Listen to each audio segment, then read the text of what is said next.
If the International Phonetic Alphabet has symbols and sounds you haven't mastered yet, it's time for IPA and IPAs with Molly. Hi everybody, welcome to IPA and IPAs, an unfussy show about the International Phonetic Alphabet and beer. I'm Molly from Molly Does Dialects, and today we are talking about front vowels. But first, what am I drinking? Today I have picked up from Bayou Teche Brewing in Arneville, Louisiana, a beer pale ale. I believe that's how you pronounce it. Here, I'll zoom it in. Beer pale ale.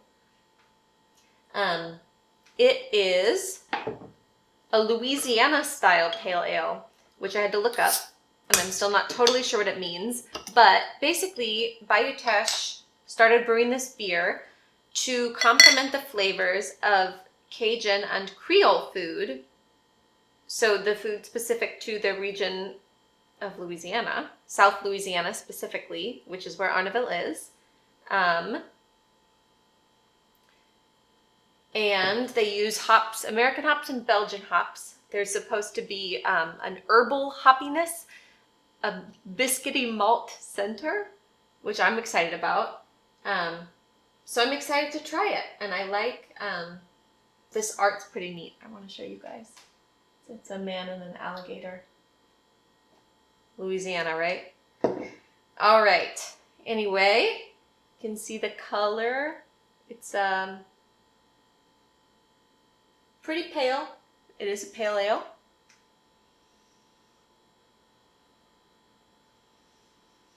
It smells citrusy. I feel like I say that every week. I need to get better at learning how to describe beer. But anyway, cheers. Oh. There's like a surprise bitterness at the end that I didn't expect from how the beginning tasted. And this is going to sound really weird, but it feels very wet in my mouth. I know it's liquid, so it should, but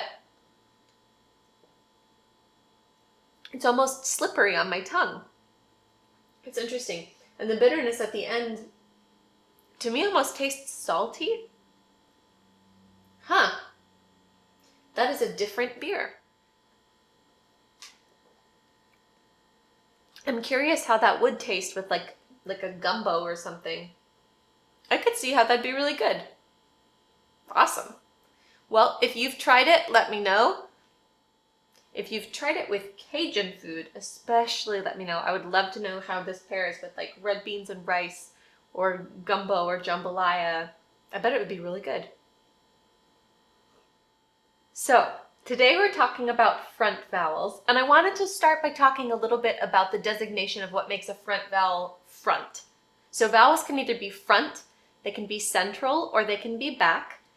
And those designations refer to where the tongue is arching, whether it's the front of your tongue arching up towards your hard palate, or the middle, the central part, or the back. And front is relative. The front of your tongue when you're saying these vowels is actually behind your bottom teeth. So it's all relative, but that's where that designation comes from. And once we've learned all the vowels, I will make a video about the vowel quadrilateral, which you can see all of them and how they relate to each other. But first, let's learn about these.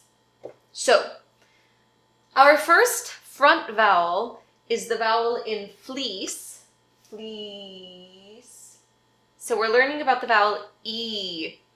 And the way you write this in IPA looks like this.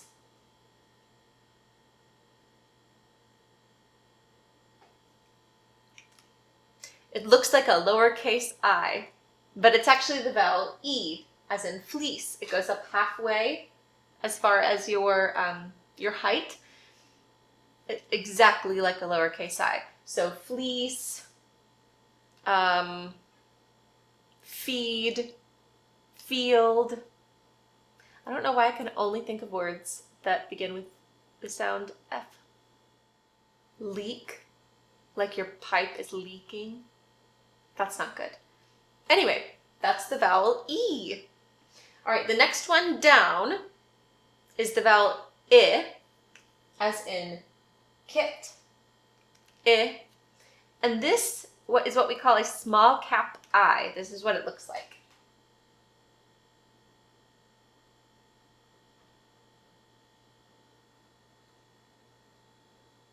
I'm trying to make it darker to make sure you can see. But it looks like a capital I, but it's only half of the height, thus small cap I. And it's the vowel I, kit, kids, prison, send your kids to prison. They don't deserve it, probably. Our next vowel that we're going to learn about is the E, as in dress. And this one looks like this.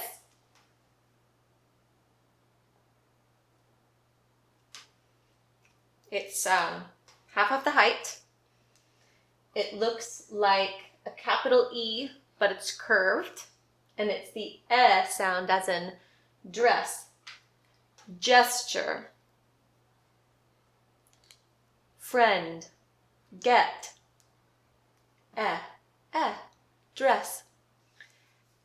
And the last vowel that we're going to learn about today is the A, as in trap. And this one looks like this.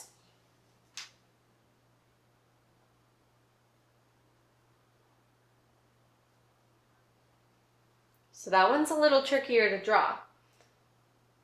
I think it's really fun. So you're going to start basically by making like an upside down E. And you're going to come through the middle and come around to the top and come around the bottom. I had a client once tell me that looks like a race track. So if that helps you remember, track, track, a race track. That might be a fun way to remember. So as in cat, ash, trap, math. You get it. All right, so these are the front vowels that we use in American English. And we're done. We're done for the day. So we have E as in fleece. It looks like a lowercase I. We have I as in kit. We call it a small cap I. It looks like a capital I, but it only comes up halfway because it does matter. The height of your phonetic symbol does matter. We have the E as in dress, and it looks like a capital E that's small and curvy. And we have the A as in trap, which is the one that's fun to draw. Remember, we start at the top, we make an upside down E, we come around, and we come around the end. The A as in trap, like a race track. And those are your front vowels. Thank you for joining me tonight on IPA and IPAs as we learned about the front vowels. I hope you learned something new. I hope you enjoyed yourself. I wish I was eating jambalaya with this, but just drinking it and dreaming about jambalaya will have to do. Until next week, cheers everybody. You can never fail with the fresh pale ale and Molly. A as in trap. And this one's really fun to draw. It looks like this.